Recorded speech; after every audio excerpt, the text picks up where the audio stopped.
Annabelle et vous êtes sur la chaîne de décryptage de l'actualité politique. Dans quelques jours, on sera à la fin de l'année 2023. Nous commencerons une nouvelle année 2024. L'année 2023, je l'ai commencée en étant très enceinte. Enceinte, le genre, je ne peux même pas mettre mes propres chaussures. Et enfin, un accouchement qui n'a pas été aussi facile. Quelques semaines après, j'ai perdu un être cher. Et enfin, la maladie de ma mère. Donc, l'année 2023 n'a pas été une année aussi facile. Mais au bon note, il y a eu de grands événements qui ont secoué 2023, que ce soit dans le domaine technologique, dans le domaine politique, dans la science, dans la musique, dans le sport, etc. Je vais vous partager ou je vais partager avec vous certains événements qui m'ont marqué. D'abord, c'est le lancement de l'intelligence artificielle. Pourquoi le lancement de l'intelligence artificielle m'a autant marqué? Étant dans le domaine technologique, nous avons écrit sur l'intelligence artificielle. Nos professeurs nous ont préparés à l'intelligence artificielle. On a fait des dissertations sur l'intelligence artificielle. On a fait des présentations sur l'intelligence artificielle. Mais tout ce qu'on nous disait, c'est que ce sera en 2025, en 2030. Donc, nous avons le temps. Et voilà que durant la COVID, nous avons commencé par remarquer des petits lancements de l'intelligence artificielle, spécialement dans le domaine de l'éducation.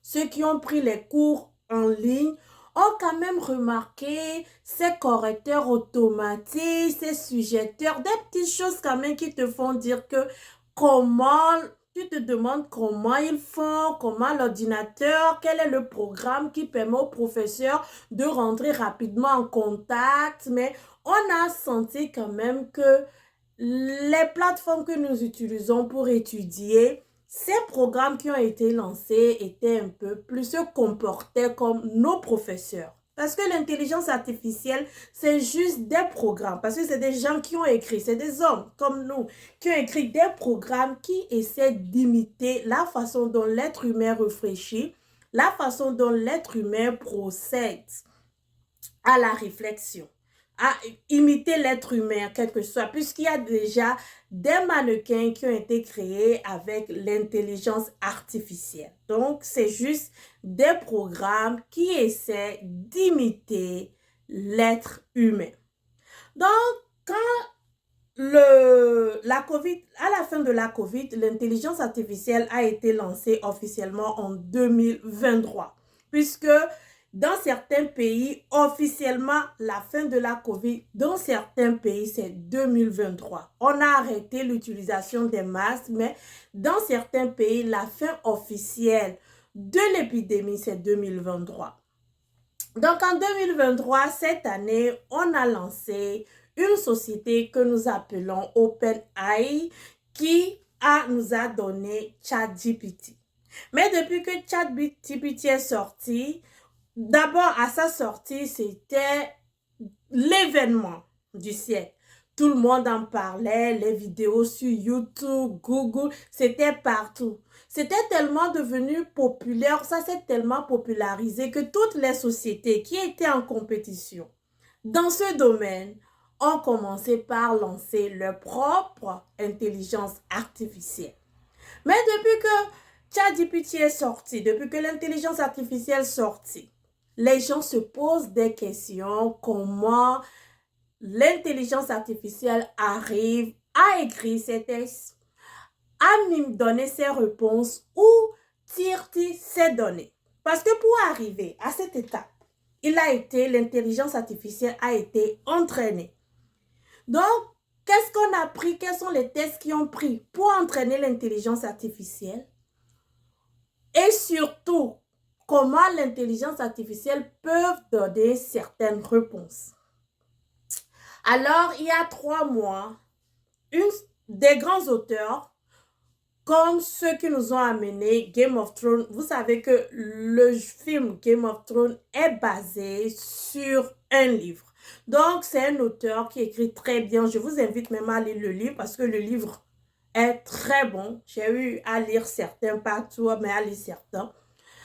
Et voilà que des grands auteurs ont commencé, se sont unis il y a 3 mois pour poursuivre judiciairement l'intelligence artificielle en se disant qu'ils ont eu accès à leur book qui ont permis aux gens de recopier leur livre et de le transformer. C'est comme des fois ce qui se passe sur YouTube où tu fais ton contenu original et quelqu'un peut reprendre, manier, refaire. Mais ça ne plaît pas à tout le monde. Ça ne plaît pas aux grands auteurs qui, leurs livres ont été adaptés à des films qui ont fait des millions, des milliards. Ils ne veulent pas. C'est leur intelligence. Ça prend du temps de créer un contenu. Et quelque part, quelqu'un va prendre ce que tu as fait, travailler, faire des recherches, juste changer quelques mots et le refaire et le revendre et faire des fois même plus d'argent que toi. Donc, ces grands auteurs dont les films ont été adaptés à dont les livres ont été adaptés à des films, se sont unis pour dire non. Non, pas du tout.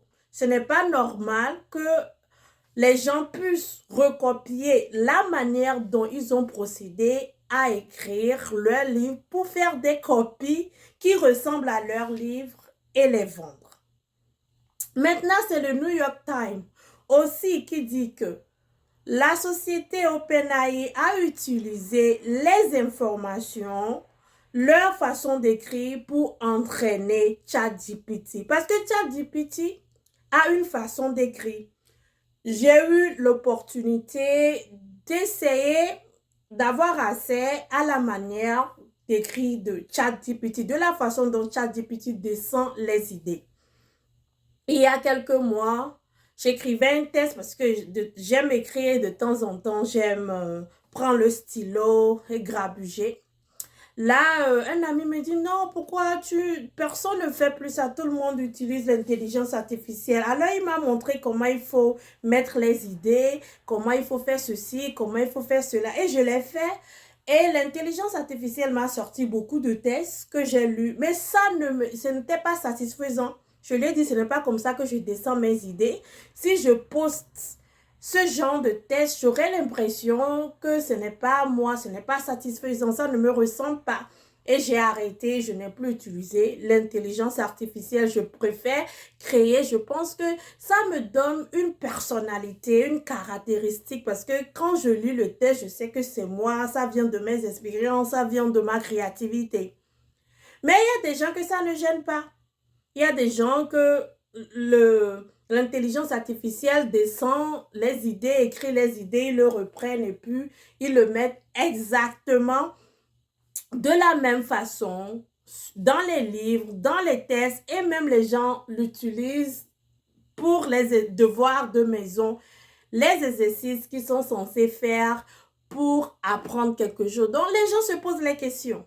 Jusqu'à où allons-nous avec l'intelligence artificielle? Ce n'est pas seulement dans le domaine de l'écriture que l'intelligence artificielle a des problèmes. Il y a aussi dans le domaine de l'image, de l'exploitation des images, de ces mannequins qui sont tellement parfaites que ça peut donner l'impression aux jeunes filles qui doivent rivaliser avec ces standards de beauté qui ne sont pas accessibles puisque c'est des robots, des créatures qui ont été faites sur un ordinateur. Donc, c'est la question que tout le monde se pose. Mais l'intelligence artificielle est là et ça va rester. C'est comme quand l'Internet est arrivé, les gens ont crié, les gens se sont plaints, les gens disent ceci, les gens disent cela. On a juste trouvé le moyen de régulariser l'Internet. Et l'Internet existe jusqu'à maintenant. C'est comme quand les réseaux sociaux sont arrivés, c'était les débats, les débats, les débats. On a trouvé le moyen de régulariser d'une certaine façon les réseaux sociaux. Et les réseaux sociaux, on l'utilise jusqu'à aujourd'hui. Donc, l'intelligence artificielle est là pour rester. Ça va s'améliorer. Mais comment allons protéger les créateurs de contenu? Comment allons-nous protéger les enfants, les jeunes filles, comment allons-nous amener la nouvelle génération qui est née avec l'intelligence artificielle à ne pas se baser complètement sur l'intelligence artificielle pour faire leur devoir de maison, écrire un test à un ami, comment amener les gens à et toujours essayer d'avoir des contacts même avec l'intelligence artificielle. Parce que nous tous, nous avons vu Matrice. Vous vous rappelez de Matrice? Nous sommes dans la matrice où, quand nous nous sommes réveillés de la matrice, les robots contrôlaient les hommes. Et ils utilisaient les hommes comme des ampoules, comme des bactéries. Et ça a commencé déjà, ce n'est pas comme si nous sommes des bactéries, mais cette fois-ci, c'est que on ne peut plus vivre sans les machines, on ne peut plus vivre sans le téléphone. Tout le monde a un téléphone et dans certains pays, tout le monde a un Android ou un iPhone. Donc, on ne peut plus vivre sans les machines. Nous sommes presque dans la matrice. Nous pouvons aujourd'hui payer sans même toucher à la carte bancaire. La technologie est là, elle va évoluer, ça va être loin des grands bouleversements de notre siècle, mais comment allons-nous la contrôler sans que la technologie nous contrôle? C'est ça la question que tout le monde se pose. Elle est là. L'intelligence artificielle est là. Comment allons empêcher l'intelligence artificielle de prendre le dessus sur l'être humain? Donc, c'est un grand événement de 2023. Vous imaginez que les enfants qui sont nés en 2023 vont vivre avec l'intelligence artificielle, grandir avec l'intelligence artificielle. Donc, il y a quelque chose à faire pour protéger la nouvelle génération. Déjà, avec les Android, c'est tellement devenu difficile, les contacts. Les gens se parlent par téléphone et semble qu'ils se sont déjà rencontrés. Donc, imaginez avec l'intelligence artificielle. Donc, c'est un grand débat. C'est un débat qui va rester avec nous jusqu'à X time. On ne sait pas. Donc, que feras-tu pour protéger ce que tu aimes, ta famille, de l'intelligence artificielle ou des méfaits, disons les méfaits de l'intelligence artificielle? Parce qu'il y a les bons côtés aussi, beaucoup de bons côtés. Mais que feras-tu pour protéger tes contenus, tes idées, tes écrits et même tes finances de l'intelligence artificielle, des méfaits de l'intelligence artificielle? Ensuite, nous allons quitter le domaine de la technologie et revenir à la politique. Puis-je faire une vidéo sans parler de politique? Je commence par penser à ça. Est-ce que je peux faire une vidéo sans parler de politique? Bon, revenons à la politique. Le deuxième événement qui m'a marqué et qui continue jusqu'à aujourd'hui, on ne sait pas ce qui va se passer. Le déroulement va aller jusqu'à peut-être l'année prochaine. C'est les élections en République démocratique du Congo. Les élections en République démocratique du Congo ont commencé avec la visite du pape. Oui, le pape est parti en République démocratique du Congo parce que la dernière élection, le président qui a gagné, le sortant, Félix Tshisekedi, a déclaré que l'Église catholique et la France se sont mêlés des élections et il n'a pas aimé les commentaires qui sont sortis. Qu'il a eu l'impression que l'Église catholique et la France qui soutenait un autre candidat disaient qu'il n'est pas vraiment le gagnant des élections présidentielles. Donc, pour avant les élections, il a invité le pape. Vous imaginez un pays où il y a les gens qui meurent de faim. Un pays où il y a les inondations, les gens ne trouvent pas d'endroit. Il a trouvé le moyen de faire inviter le pape. Imaginez les dépenses. Quand le pape est parti, il a appelé papa macroniste, le paternaliste. Il a dit, tu sais quoi? Il faut venir. Et lui, il est venu tout content. Il voulait jouer au père. Et il a rappelé, il a dit, non, je n'étais pas content de ce que tu as dit la dernière fois quand j'ai gagné les élections. Je vais encore à la présidentielle et cette fois-ci, je ne veux pas que vous racontez les choses sur moi. Et lui aussi n'a pas été content parce qu'il se dit, ben moi, je vais commenter. Je suis là, ça c'est mon travail de m'interférer dans les élections africaines, donc je vais commenter.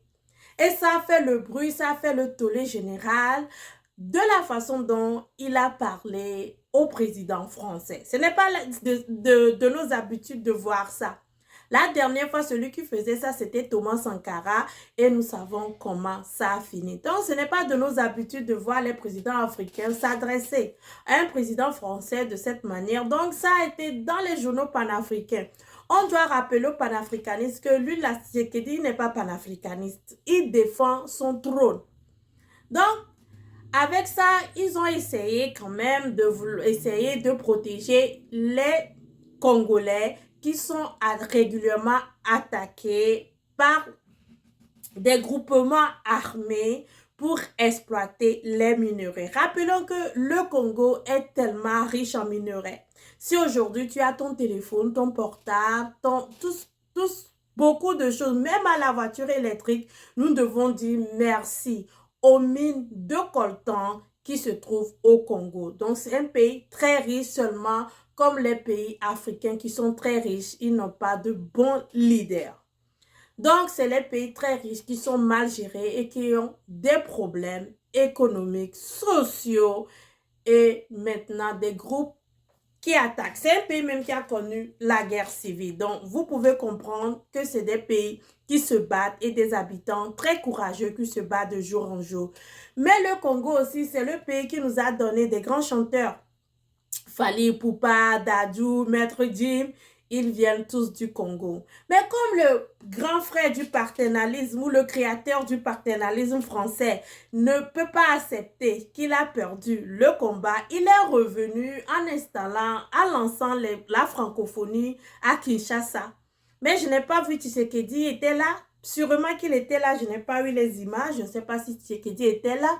Mais ils ont lancé la francophonie à Kinshasa où il a fait encore le déplacement pour aller. Il a même fait un discours sur la francophonie à Kinshasa, mais c'est un gars qui fait les discours en français chez les Français. Quand il est chez les anglophones, il parle anglais. Non, c'est comme ça que lui défend la francophonie. Quand il est chez les Français, il parle français. Quand il est chez les Anglais, il parle anglais. Pour lui rappeler, mais tu es le premier défenseur de la francophonie. Partout où tu parles français. Est-ce qu'il a déjà écouté le président chinois parler une autre langue que le chinois? Je n'ai jamais entendu parler une autre langue que le chinois. Alors pourquoi lui, quand il est chez les Anglais, il parle anglais, chez les Français, il parle français? Bientôt quand il sera chez les Chinois, bientôt, peut-être qu'il est en train d'apprendre le mandarin, on ne sait pas. Mais c'est vraiment ce qui se passe. Et finalement, on a eu les élections au Congo. Donc, les élections ont commencé. Et la chaîne nationale française qui a été créée pour la zone africaine a envoyé des journalistes pour couvrir les élections. C'est 43 millions, soi-disant, de Congolais qui doivent voter pour élire plus de 100 000 personnes. Donc, j'ai l'impression qu'on élise en même temps président, député et autres. Tout ce qu'ils ont à élire. Parce que pour moi, les pays africains dépensent beaucoup pour les élections. On veut nous vendre une démocratie que nous ne sommes pas capables de payer financièrement. Oui, on dépense trop pour les élections quand nous souffrons, quand nous n'avons rien, mais tout l'argent va pour une démocratie qui, à la fin, finissent mal. Donc, malgré les élections qui a été faites, on nous a montré tout ce qui a été mis avec la technologie pour que les élections soient transparentes et tout. Eh bien, disons que déjà, les opposants sont en train de contester les résultats. Les opposants sont en train de contester les résultats. Quand je vous parle là, ça veut dire qu'il y aura des problèmes. On espère, bien que non. Mais avec ces problèmes, déjà, l'argent dépensé pour élire Tshisekedi, c'est juste triste parce que ça se passe tout le temps, presque comme ça. C'est l'image des élections dans les pays de la zone francophone. S'il n'y avait pas eu coup d'État au Gabon, Ali Bongo serait encore à la présidence au Gabon, disant qu'il a gagné les élections, alors que quand lui a fait le coup d'État, la population est sortie pour dire « Ouais, ils sont contents ». qu'Ali Bongo a été déposé. Donc, c'est ce qui se passe aujourd'hui au Congo. Si vous êtes à la place des Congolais, allez-vous choisir entre une élection présidentielle et revoir encore Tshisekedi gagner? Cette élection vous a coûté des milliards, alors que le pays, enfin, l'intérieur du pays manque de tout. Kinshasa, ça va, mais l'intérieur du pays manque de tout. Allez-vous accepter ça? Que pensez-vous des élections qui viennent d'être faites au Congo? Ça, c'est le deuxième événement qui m'a marqué parce que c'est un événement qui a commencé avec la visite du président français au Congo, qui a continué jusqu'aux élections en décembre et sûrement qui va aller dans la nouvelle année 2024. Et enfin, pour clôturer, je vais vous parler d'une création qui existe mais que nous n'avons pas l'habitude d'utiliser. Si vous êtes végétarien et que vous n'aimez pas de la viande, il y a une société, en fait il y a beaucoup de sociétés, mais il y a une société vraiment qui s'est spécialisée dans la création de la viande avec les printeurs 3D.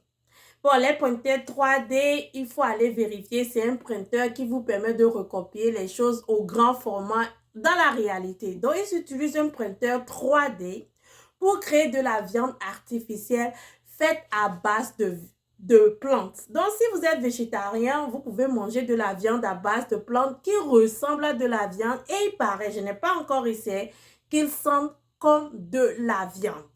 Donc, c'est ça. Et certains végétariens vraiment aiment et quand ils t'invitent, ils te disent on veut te donner du steak et tu attends que ce soit de la viande. Et quand tu goûtes, il y a déjà cette impression-là un peu que c'est pas de la viande, c'est de la viande. Tu es toujours entre viande ou pas de la viande. Voilà que si vous êtes invité dans un restaurant, quel genre de vie et que vous n'êtes pas végétarien, qu'on vous demande de choisir entre la vraie viande qui vient d'un animal ou de la viande à base de plantes. Pensez-vous que être végétarien permet de protéger la nature des dégâts du réchauffement planétaire ou le végétarisme cause plus de dégâts à la nature? Sachez que pour cultiver tout ce que les végétariens mangent, il faut des pesticides, il faut détruire la forêt, il faut des places pour faire cette agriculture. C'est des plantes qu'on utilise, donc il faut cultiver ces plantes. Au même moment, il faut faire, pour manger de la viande, il faut faire de l'élevage. Donc, ces deux pratiques quand même créent des effets secondaires dans la nature. Que ce soit une agriculture intensive, un élevage intensif, les deux sont quand même, quelque part, on utilise des produits qui finissent dans la nature et qui sont nuisibles à la nature. Donc, choisirez-vous de manger de la viande, vraie viande, ou choisirez-vous de manger de la viande faite à base de plantes? Et enfin, je vous souhaite, pour ceux qui sont dans la fête, une bonne et heureuse année. On se retrouve en 2024 pour plus de décryptage de l'actualité où nous allons partager des moments insolites. Avec ma rubrique Castration mentale, je voudrais partager quelque chose avec vous. Vous savez, on dit souvent que c'est dans les moments difficiles que vous trouvez les meilleurs remèdes. Donc, il y a 2 ans, je traversais une situation comme ça. Et quand vous traversez une situation, il y a toujours une amie, une bonne amie que vous appelez. Et vous posez la question à cette amie ou cet ami-là, vous lui dites, bon, je suis en train de passer par ici et par là. Et il te donne des conseils ou il te conseille des livres. Il faut lire ce livre, il faut faire ceci, il faut faire cela. Donc, il y a 2 ans, je traversais une situation et j'ai appelé ma bonne copine. Tout le monde a une bonne copine. Celle qui est mariée, femme au foyer, enfant et en même temps femme moderne, un boulot, une petite voiture et tout. Donc, je l'appelle et puis je lui raconte mon histoire. Elle me dit, il faut écouter Andrew Tate. Je ne connaissais pas Andrew Tate. Je suis en Occident depuis des années, mais je ne connaissais pas Andrew Tate. Et j'ai essayé de faire mes recherches pour savoir qui est Andrew Tate. Et j'ai vu. Mais en ce moment, je n'étais pas vraiment intéressée. J'ai écouté tout ce qu'il racontait. Et moi, j'étais étonnée que ma copine, qui est une femme mariée et en même temps femme moderne, s'intéressait à Andrew Tate.